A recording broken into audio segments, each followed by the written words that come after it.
The Falcons continue to be on the right track with another win that shows their growth as a football team.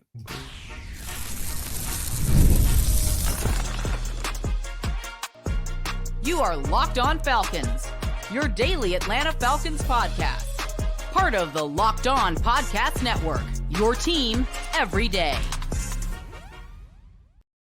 Welcome back, everyone, to another illustrious episode of the Locked On Falcons podcast, your daily Atlanta Falcons podcast, part of Locked On Sports Atlanta, your team every day. And today's episode is brought to you by Game Time.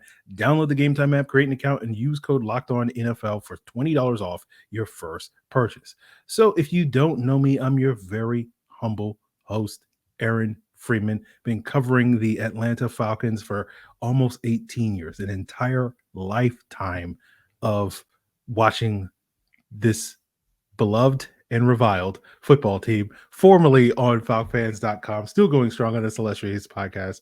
And I thank each and every one of you that go strong with me as everydayers that make this podcast your first listen or your first watch each and every day. And of course, to become an everydayer, all you have to do is subscribe or follow for free on YouTube or wherever you listen to podcasts. So today's episode, we are talking about the Falcons' Week 9 win over the Dallas Cowboys. We'll be looking ahead to the trade deadline that is looming in the next 24 or so hours, as many of you are listening to this.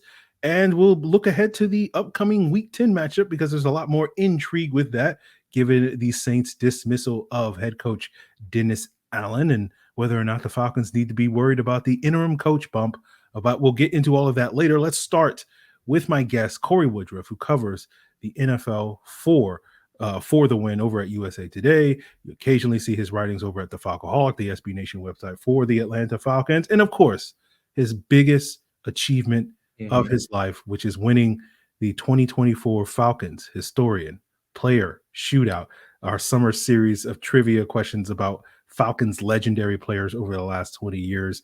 Cory, my friend, welcome back to the show. Thank you. Please don't tell my wife that. I'm going to agree with you, but I also got married 4 years ago. So I gotta, I think I gotta weigh them, it's tough. We'll be fair. Greatest achievement in the last 4 years. Okay. I'll take that. Yeah, I can do that. since that day. Anyway, so let's get into it, Cory. Let's talk about this. Yeah, we got a lot to talk about. Yeah, let's talk about this Week 9 win over the Dallas Cowboys.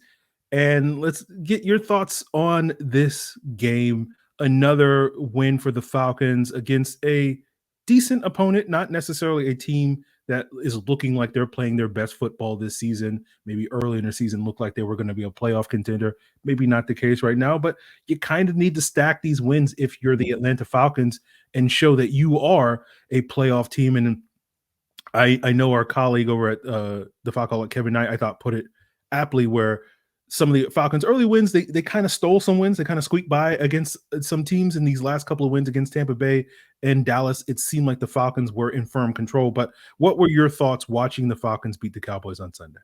They did what they needed to do. And I think that for a football team that has really surpassed my expectations for where I thought the season was going to go, they're where they need to be. This is a really cool, promising, fun season that we have not had in a long time. The Falcons usually lose this game. This is the game. These are the types of games they lost last year. These are the types of games that were kind of littered throughout Arthur Smith's tenure, the end of Dan Quinn's tenure, where it's just you can see where the opportunities were that they did not take. And I think that you're seeing a growing football team that is making, less mistakes. Which I think is huge because, again, you're correct. Earlier in the season, they did get lucky a few times, which for this franchise is a pretty big deal because luck has never exactly been their currency. But, it's tough to win in the NFL. It's cliche. People say it all the time. Coaches say it all the time, but it is difficult. And the fact that they are winning games like this where, you're getting a Dallas team that's not performing to expectations, but has won in the past and knows how to win and has talented players, even though they were dinged up on defense pretty substantially. They did, Kirk Cousins said, it was workmanlike. And I like that because it seems to me like there's a very healthy approach with this team right now that they're just going to go out and do their job. They're not going to get too high. They're not going to get too low. And I think it's a sign of well-coached operations that are going on, right? Like this football team seems to be very level-headed, very focused on what it needs to do. They have their deficiencies, they have their strengths, and I think that again, yesterday was the example of a game that was starting to slip at the end, and I think that is potentially going to be an Achilles heel for this team when they face better opponents. If they can't maintain kind of their consistency. But overall, I mean, I thought it was a very encouraging sign that this franchise is continually headed on the right path. Yeah, I think that's a great point. Because I went into this Cowboys game, thinking, a variety of different outcomes, but hoping to see this offense, really sort of dominate this game. And you look at the final score, and it's like it wasn't absolute domination to the degree that we saw a couple of weeks ago when the Cowboys played the Lions. Like that was my idealized, oh, we're going to drop a 40 or 50 burger on this bad Cowboys defense. But you saw this offense firmly in control, even if it wasn't necessarily their most dominant performance of the season. And the concern I had for the defense was, would the Cowboys have the sort of get right game where their running game would sort of rebound? And I think they finished with over 100 yards rushing this game, so you could say to a certain extent their running game was effective, which is a concern for the Falcons defense, but not a new concern. And you just worried about, okay, is Dak Prescott, is CeeDee Lamb just going to pick apart this defense and be able to keep pace with this offense that and make it a sort of very close one-score game at the end of the game? And you didn't, again, some of those elements came true, some of those didn't come true. But I think the fact that the Falcons were able to sort of control this game, even if they didn't have the monster offensive performance, the Falcons defense, well, they, weren't perfect by any means in this game, were able to keep a lid on this Cowboys offense to the point that even when it got a little hairy at the end of the game, because the Falcons always got to make things dramatic, it was one of those things where I never felt like, oh no, it's happening again. Although I did have some flashbacks when that onside kick came, and I was like, they're going to kick it to Kyle Pitts, and Kyle Pitts has not messed up in this game, and it feels like every game Kyle Pitts has one boneheaded decision. And so again, my brain just automatically goes to the dark place, Cory, but we didn't go there. So I feel like, hey, it's fine. I don't think this team has earned the full confidence to think that those moments won't happen yet. But it is, like you said, it's incredibly encouraging that they're not happening. Like last week when Baker Mayfield threw the ball, and I think it was Raheem Jarrett came down with it, but his feet were like right out of bounds. So it's like they're kind of living by the skin of their teeth right now, late in games. But it's like, my counter to the argument that the Falcons are more lucky than good is that like you do have to have a certain amount of luck in the NFL to be consistently successful, unless you're a team like the Ravens or the Lions that just tend to steamroll people when they go in. But good teams find a way even when they're lucky. So it's just like, I do think that there is substantial proof right now that this operation is going in the way that it needs to go. I'll take it. If the Falcons are more lucky than good, hey, that's a welcome change for the Atlanta Falcons. Yeah, and it's like, again, they're not lucky historically, so maybe there are some tendencies here that are kind of like established to where they're doing things competently. And I think it's a huge credit to Raheem Morris. Like, I've been very impressed since he got here. I think he's saying the right things, doing the right things. Like, he's done a really nice job now that we're a half season in. Like, I feel like he has pretty much, and his whole coaching staff, they've had their ups and downs, but I think that things have been pretty commendable, for a first year coach that's kind of getting a second chance. Yep, I think that's a fair way of looking at it. And one thing that was up on Sunday against the Dallas Cowboys was the Falcons pass rush, with the team finishing with 3 sacks.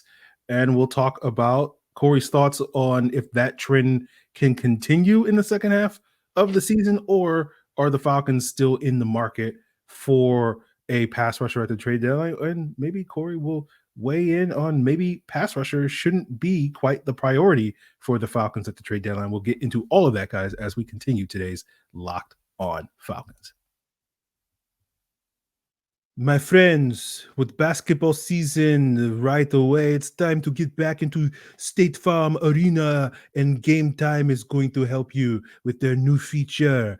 It's going to make getting tickets to see your favorite team even easier. Game Time Picks. It's going to filter out the fluff and show you only incredible deals on seats that are magnifique, so you don't have to waste time for searching through tickets and you want to go and find the perfect seat with their panoramic seat views to go and see my fellow countryman Zachary Richeche, or to find the perfect seat in order to see Trey Young, or as we say in France, Trois Young. And you can do that with basketball, football, other sports, comedy, music, theater, whatever event is near you. Game Time is, how do you say, taking the guesswork out of buying tickets. So download the Game Time app, create an account, and use code LOCKEDONNFL for $20 off your first purchase. Terms apply. Again, create an account and redeem code LOCKEDON for $20 off. That's saving you so many euros. Download Game Time today. What time is it? Game time. Guys, get ready to tackle the NFL action this season with FanDuel, America's #1 sports book, because right now new customers can bet $5 and get $150 in bonus bets if you win. And the FanDuel Sportsback app is going to give you everything you need to place live bets on the NFL all in one place. So whether you get that hunch in the middle of the game, you can go and check out the latest stats, view the live play-by-play, all on the same page where you place your bets. Just visit FanDuel.com to join today, and you'll get started with $150 in bonus bets if you win your first $5 bet. And why not use that first $5 bet on the Atlanta Falcons, who head to New Orleans as 3-point favorites on the road against the New Orleans Saints over at FanDuel.com. FanDuel, America's #1 sportsbook. Never waste a hunch and make every moment more with FanDuel, an official sportsbook partner of the NFL. So continuing today's Locked On Falcons with Cory Woodroof, here talking about the Falcons pass rush. 3 sacks in this game. And, I haven't looked up the exact stats yet, but one of the things, despite the Falcons not having a ton of sacks, being dead last in that category, I don't know where exactly they fall right now after a 3-sack performance. We're closing the gap. That's basically the point. But one of the things I've noticed with this team is, like, even though they're not getting the sacks, I do feel like this team from a pressure standpoint is not the worst version of these sack inept, sack allergic pass rushes that we have grown accustomed to in Atlanta over the last 28 years. No, it's probably not that long, but it feels that long.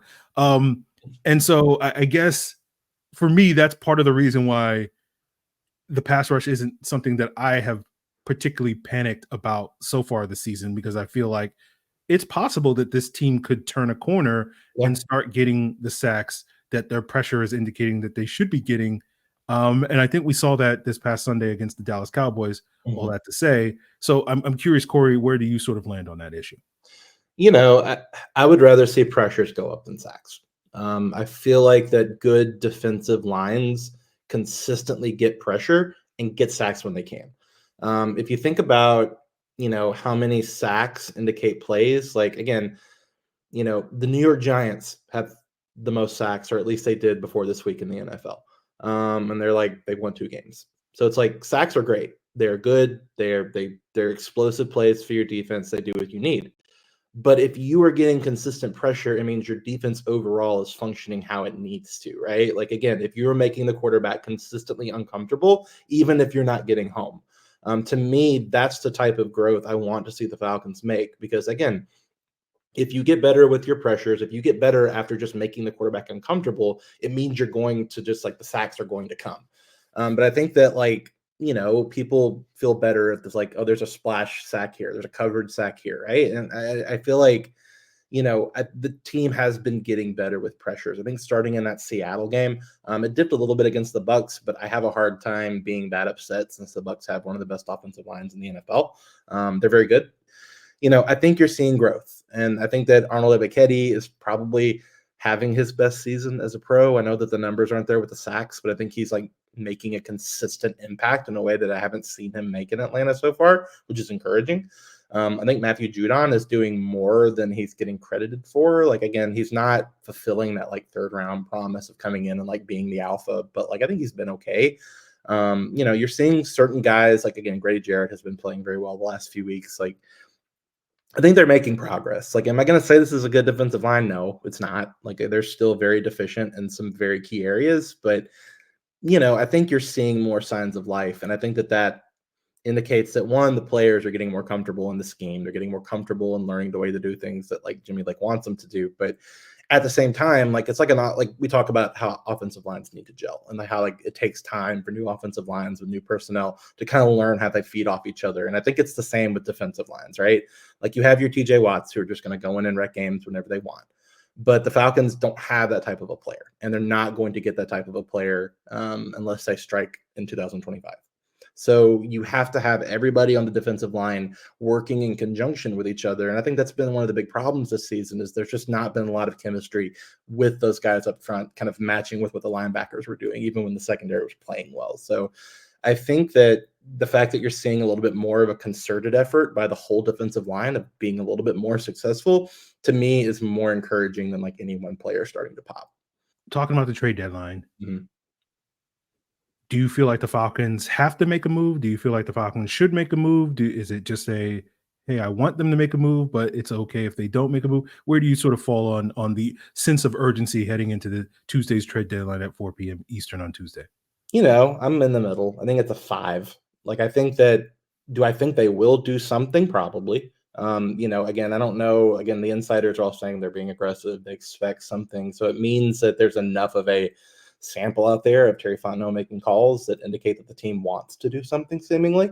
And one of the things that I feel like you can say about Terry Fontenot is that when he wants something, he's usually going to do some version of it. Like, even at the deadline last year when they got Kentavious Street after they missed out on Montez Sweat, or like right before, I can't remember the exact timeline on that, but like, they were trying to get Montez Sweat and the Bears just came in and kind of topped them to it. So I think there's more strategy to acquiring a player right now. And I think you're starting to see this in the NFL, where people are trying to get ahead of free agency and they want to get these deals done. And if they like a guy like Azeez Ojulari with the New York Giants, outside linebacker, probably going to leave New York in free agency, since there's 2 guys there that are going to be entrenched as their starters. He'll probably want to pay bump after he kind of probably has a career year in sacks. Like, those are the types of guys where it's like, I think teams are more like, okay, we want our chance now. We're going to give up the draft capital. Raheem Morris comes from Los Angeles, where they have established a very healthy culture of getting rid of draft picks. Sadly, one of those picks this year was gotten rid of for non-player reasons, but we'll leave that alone. But like, I find that, do they need to do it? Like, do you have to do something? I don't think you have to, right? But I don't think that, like, I think the Detroit Lions have to, right? Like, again, that's a Super Bowl contender. They are maybe the best team in the NFL outside of Baltimore. Might be the most complete team, since Baltimore's defense has been a little shaky. Like, they have to replace Aiden Hutchinson if they're going to win a championship, which is why the Zadarius Smith stuff makes a lot of sense for them, because it's like, that's the type of player that can come in and help stabilize that position. The Falcons can do something, and I think if they do something, it should help. But I think that you have to kind of look at, people don't like doing this, but you have to look at the snap counts, right? Like, who's going to play less? If they get Azeez Ojulari, he's going to come in and start, right? Because they're probably going to sign him to a big deal. Is Judon going to get less snaps? Is it going to be Ebiketie? Maybe you start that guy and have Ebiketie come in rotationally, and I think they can make that work. The short answer to the long answer, because that's usually how I am on the show. I don't think they have to do something, but I do think they probably will do something, because this is a good season. They know they have some momentum, and like, the defensive line has been kind of the problem child all year. So I could see them doing something to bolster it. Now, Cory, you mentioned to me before we recorded, and I've had multiple conversations with other people that feel similar, but we haven't really addressed it on the podcast. But I figure, this is the perfect opportunity, given that, a move will or will not happen, and this will be really the last time we'll get to talk about it. But you expressed the notion of, you think that rather than focusing on finding that edge rusher to enhance the pass rush, that probably a trade for a run defender to beef up, to bring in another D tackle and just have the endless supply of D tackles in the building would actually benefit the Falcons more than probably what that edge rusher will wind up doing. I agree with you, but I'll give you the floor to break down why. Sure. So look at it from an offensive perspective. When you play the Falcons right now, what's the one thing you're going to want to do the most? Run the ball, because the run defense has been poor. I think that it'll get better when Troy Landman. Sorry, I got those guys. Maybe that's like the way of bringing all that linebacker discourse together. Like we got to finally just like combine the two. With Troy Anderson maybe coming back, I think it will help the run game because you're going to get a little bit more there that'll free up the middle. But like people, and again, like I don't know, Nate Landman to me is more a reserve guy. Like no offense to him, I just think that Troy Anderson has the elite potential to be a very good linebacker, and Nate Landman's just like a solid, fill-in guy who probably doesn't need to be taking as many snaps. But if the Falcons can get somebody at the deadline that will help them better temper the run, like Calais Campbell, who did that in Atlanta last year and was a big reason why, the defense was overachieving. And he's apparently potentially available, so maybe make it work. But that type of player to me, and again, they're not going to come in and fix the run defense because there's lots of elements to that are not getting home. But if and set up more 3rd and longs, right? Like maybe they miss a pass over the middle on 2nd down, and then we're kind of facing a little bit more of a thing. The pass rush has more opportunity to get home. If they add another pass rusher, awesome. Like again, we're the Atlanta Falcons. Like we are never going to turn down anyone who has a pulse that can get after the pass rusher. Get after the pass rusher. We get after the pass rushers because they don't do their job. But get after the quarterback. But I feel strongly that the run defense, and again, Rukaroro, that was what he was doing well with as a rookie, was he was playing the run with more consistency than some of his teammates. Do I think that they're going to prioritize this? No, but I think they're going to try to trust their scheme to do it. And I don't know if that's a great idea because it's clearly not working, but they're not asking me, right? Like I'm just here in my little office talking, but I think that it would be more beneficial to their immediate success if they would shore up the run, because I just feel like right now offenses have so much they can do against this defense because of the fact that the running backs are just getting these gash plays and they're moving down the field. They're winning the time of possession, and it's creating a situation where the offense is being asked to do more than I think it needs to be asked to right now. While I think the offense is very good, I don't think they're a very good every single drive offense, right? Like you can shut the Falcons down for some stretches if you're getting after Kirk Cousins, making him uncomfortable. And you'll see more of that as the season goes on because they're going to face better defensive lines than they have in the last few weeks. So, all that to be said, again, I don't think one player fixes it, but I think that it would be more immediately impactful than going after a pass rusher, which may have more long-term value. So it's kind of a seesaw. We will see if the Falcons can take care of business this week against the New Orleans Saints, facing an interim head coach in Darren Rizzi, taking over for the fired Dennis Allen. And we'll break down just, if you're worried about that interim coach bump that teams get to get, we'll break down the numbers and we'll pick Cory's brain on whether or not the Falcons should be very concerned about that as we wrap up today's Locked On Falcons. This show is sponsored by BetterHelp, and whether you know this month as November or Kirkvember, it's all about gratitude, and someone that often doesn't get thanked enough is ourselves. And sometimes we need to remind ourselves that we are trying our best to make sense of everything in this crazy world, and that isn't easy. The positive coping skills that I've learned in therapy have helped me understand that I can only control what I can control, and I use that every Sunday when I watch the Falcons. And while I'm working towards being the best version of myself, I should be more thankful. And perhaps therapy can help you be more thankful with your everyday life. And therapy isn't just for those who have experienced major trauma. So if you're thinking of starting therapy, give BetterHelp a try. It's entirely online. It's designed to be convenient, flexible, suited to your schedule. Just fill out a brief questionnaire and you'll get matched with a licensed therapist. And you can switch therapists at any time for no additional charge. Let the gratitude flow with BetterHelp. And visit BetterHelp.com/lockedon to get 10% off your first month. That's BetterHelp, HELP.com/lockedon. And the Falcons, of course, are traveling to New Orleans to face the New Orleans Saints this weekend in Week 10, and they will be facing a Dennis Allen-less New Orleans Saints team who was fired on Monday morning.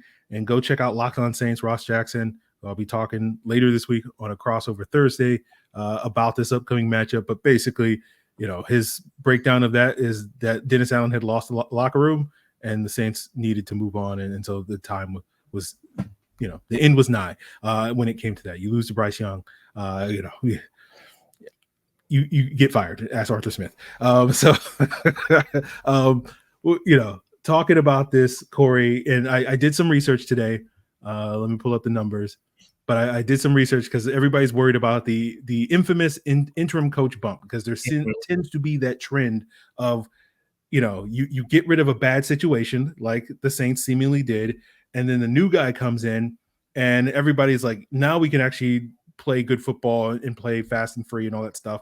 And those teams tend to get a bump. And so I did the research. I looked back all the way back to the 2014 season, and interim coaches are 12-11 in their first game. So they have a slightly winning percentage, which is significant just because you know that all 23 of those coaches that got fired previously, probably, I can't say with 100% confidence, but I could say with like 98% confidence, they all lost those games, and they were probably winning far less than 50% of their games prior to them getting fired. So that's a significant increase.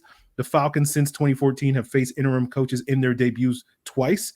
They lost to Joe Philbin and the Green Bay Packers in 2018. They beat Perry Fewell and the Carolina Panthers in 2019. You're probably sitting there going, hey, Aaron, didn't we play the Browns after they fired Hugh Jackson? Well, Greg Williams was the interim coach. We played them the second game. That was not Greg Williams' debut game. The Falcons did lose that game. And the Falcons have played an interim head coach, regardless of whether it was their first game or not, 6 times since 2014. And the Falcons have a 2-4 record. They lost to Greg Williams. They lost to Joe Philbin. They beat Perry Fewell. They faced Steve Wilkes twice in 2022 when he took over for Matt Rule. They won. They split those games. One of those was the infamous, Mariota Thursday night or whatever it was. And then they lost last year to Bryce Young and Chris Tabor after he had taken over for Frank Reich last year. And in doing the research, I was like, Chris Tabor was the interim coach. You could have asked me, offered me $1 million to name who Carolina's interim coach was last year, and I would have never come up with Chris Tabor as that person. But there you have it. Those are the numbers. And so basically that means, yes, if you are inclined to fall into an existential anxiety-ridden crisis over whether or not the Falcons are going to win their next game, there's enough evidence to say that the Saints probably will play better under Darren Rizzi taking over for Dennis Allen, and the Falcons do not have a history of performing at a high level against interim head coaches. So, Cory, as someone who is not prone to anxiety-ridden existential crises when it comes to the Atlanta Falcons, how worried are you about this game and being worried about the Saints? Because essentially, to me, this game, from a player standpoint, and I know from a fan standpoint, I'm sure most Saints fans are like, let's tank the end of season, but we need to win one more game this year, and it's going to be against the Atlanta Falcons. That's the one game we definitely need to win. So we need to finish the season 3-14. But how worried are you about this game? Are you saying this is their Super Bowl? Yes, that's exactly what I'm saying. Oh, well. How the turntables? Sorry, I have to get a little bit out of it.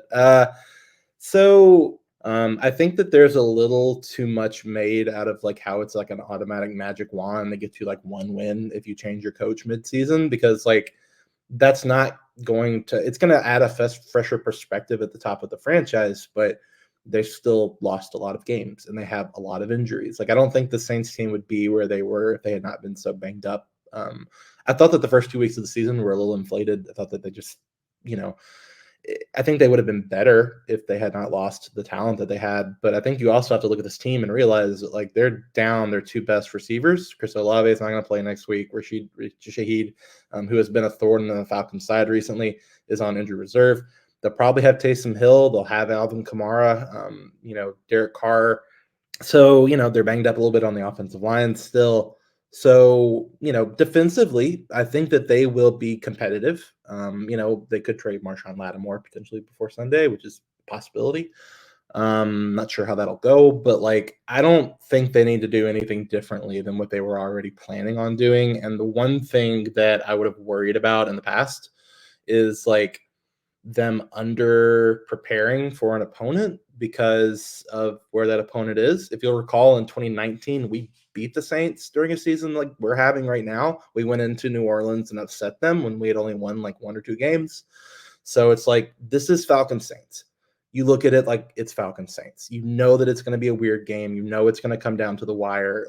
I feel like if Raheem Morris is doing the type of job I think he is, I think he'll have them ready. But I do think that, you don't need to get overconfident because there's still a decent amount of talent on this team that can exploit some of Atlanta's weaknesses, particularly with their defensive line, which is pretty healthy.